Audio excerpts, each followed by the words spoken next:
What is up, guys? It has been over a month since I uploaded my last video. So today, I'm here with an updated desk setup tour video. Let's go ahead and get started.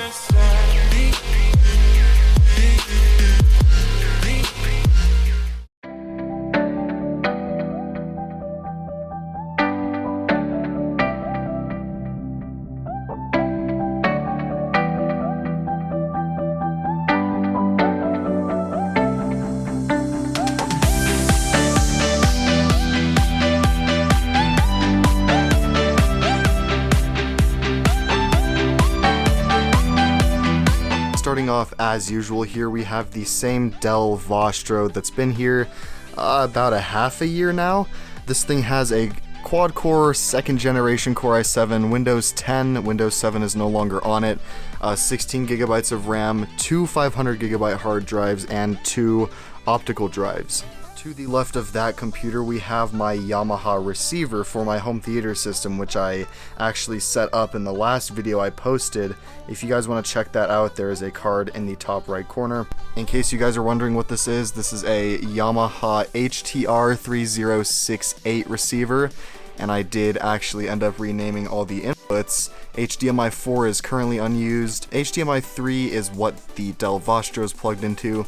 HDMI 2 is the PS3, and HDMI 1 is the PS4, and as I believe I stated in the setup video, audio 1 is the Toslink in port, which I have the iMac hooked up to. On top of the receiver here, we have 3 PS4 controllers. These two do not work properly, only this one does.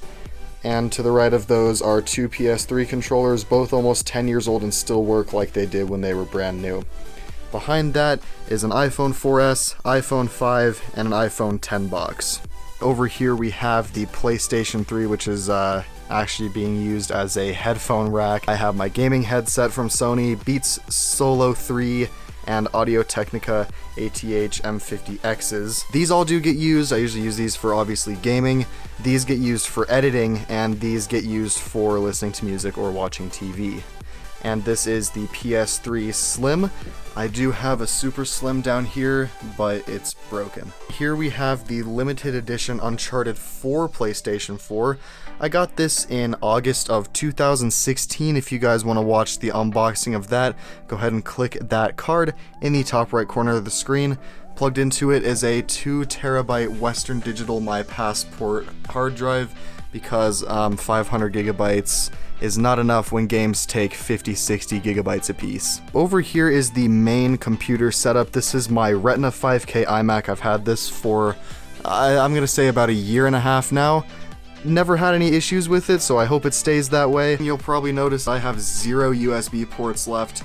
That's because I had this, what is it, a 13-port USB hub or something like that? That was up behind the iMac where those screws are, but it decided to die. I was just sitting here and every single one of these hard drives just unmounted, and this smelled like an electric fire, so I was like, okay, that's cool.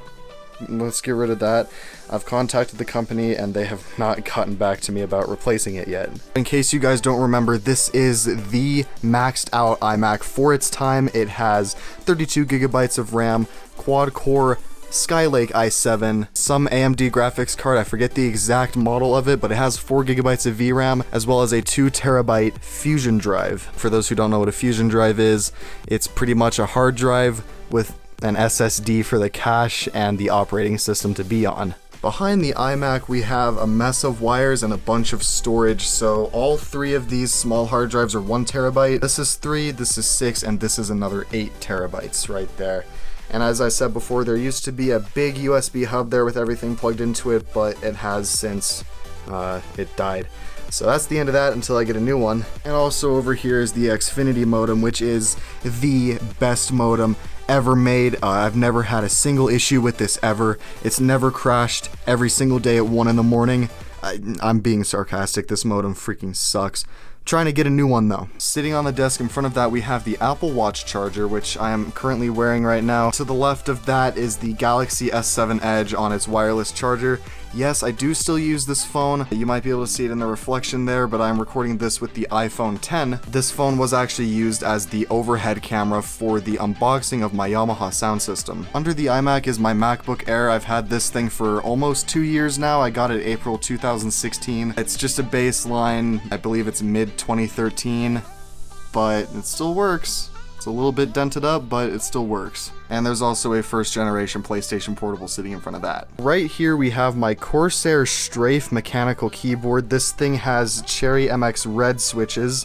If you look under a key here, you can see it there with the red backlighting, of course. I got this last January, I believe.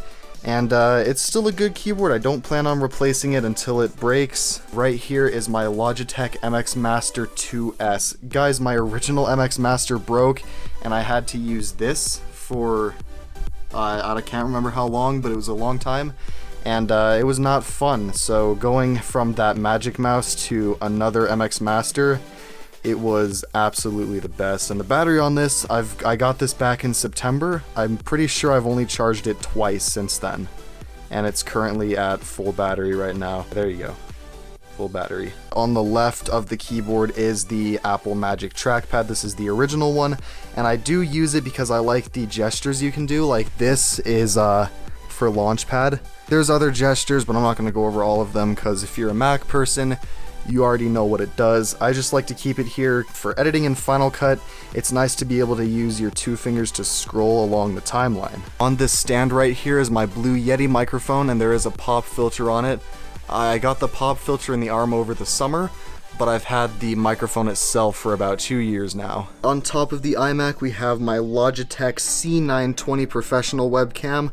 I got this around December 2016, and I still use it because the built-in FaceTime camera on this Mac sucks, and it also covers the internal microphone. There's one on the back too, but it covers that as well. So that's nice, but this is what I use for the Rantcast. Sorry about this bad lighting right here for a second, guys, but this is the 8-inch 100-watt powered subwoofer for the sound system. This thing is, for its size, it's pretty freaking loud. It's ported on the side right there. You can see, yeah, there you go. It rattles everything in the whole house. If you want to see a demonstration of that, it's in the setup video near the end. Finally now I will show you where all the speakers are set up. So front left, center channels right here, front right, and then behind this softbox back there is the rear right, and then on this side is the rear left. I do still need to take care of some cable management, but it'll happen eventually. I'm not sure when though. All of those are plugged into the back of the receiver. I can't really show you right now, but they're plugged in right there. That is going to be it for this video, but come back tomorrow and there will be a new episode of the Rantcast on the Samsung Galaxy S9.